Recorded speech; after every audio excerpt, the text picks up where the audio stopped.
Good morning. Ngasigi video yung minarase ma'am ngasi je ningthokaba numit. Ningthokaba numit color ahamandana machu se angoba gumba kai gumba yawhanbiyu ko dress set pa matamda angoba machu gi t-shirt ni khangde natraga angoba ama haidi floral oi taraga su ko haidi floral printed gumba oiraga su kai su kai de ko haidi pura white pura di sena dena ko aduna adugumba maina setpi bayai phida oiro kaino do oiro ko aduga number sina number 47 leire koigi ningthokaba gi angel number aina hairagani number 47 se masin nabi bayai ko aduga amana sum akoina chak thombo ko bada sum haba sangom chamach gumba ma adumaina hapa mahi se ko sangom manobo se natraga chini maru ama ni gumba adumaina thadabiyo ko haidi monday da cheng shuba ko matamda ꯑꯗꯨꯗꯨꯃ ꯂꯩꯔꯦ ꯑꯗꯣ ꯑꯍꯥꯟꯕꯗ ꯑꯩꯈꯣꯏ ꯀꯥꯔꯠꯀꯤ message ꯌꯦꯡꯃꯤꯟꯅꯔꯁꯦꯀꯣ timing ꯑꯐꯕꯁꯨ ꯍꯥꯏꯐꯦꯠ ꯌꯦꯡꯉꯁꯦꯀꯣ ꯉꯁꯤꯒꯤ ꯑꯣꯏꯅ timing ꯑꯐꯕꯁꯦ ꯀꯩ ꯂꯩꯒꯦ ꯍꯥꯏꯕꯗꯣ ꯑꯗꯨꯗꯨꯃꯁꯨ ꯌꯦꯡꯃꯤꯟꯅꯔꯁꯦꯀꯣ ꯑꯗꯣ ꯁꯤꯗꯒꯤ 3 ꯀꯥꯔꯠꯁ ꯈꯛꯇꯪ ꯂꯧꯊꯣꯛꯑꯁꯦꯀꯣ card number 1 card number 2 card number 3 ꯀꯣ card number 1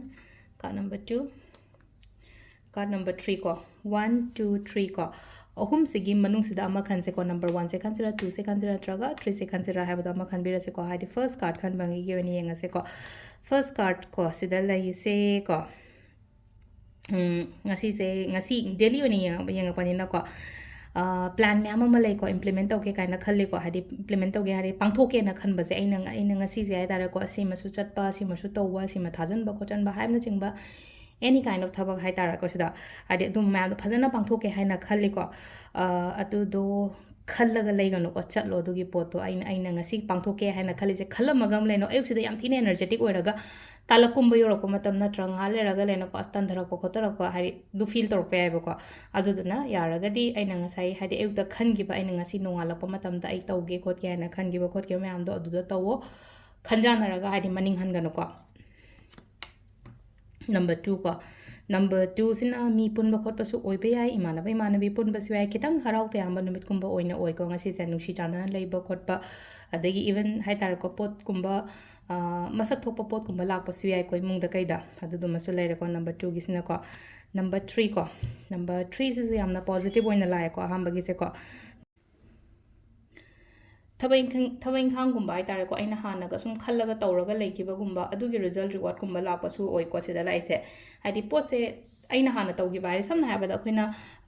phau maru hulle ko phau maru hulla kana nga sai phau je hulla matungda hadi mayon chongaga hadi lowba lokpa khotpa adugi mayam ama laidana ko adumaina same aina ka hunjagi ba aina ka semjagi ba tawjagi ba khotki ba mayam do phajana mahi chaba adumaina adum sum oiba do oina oi ko aduga khitang su ko khara su keno taw ko hadi isha su kena nana gumba su layo ngasi gi oina wakhan nungaina kena nana gumba dumaina su leibiba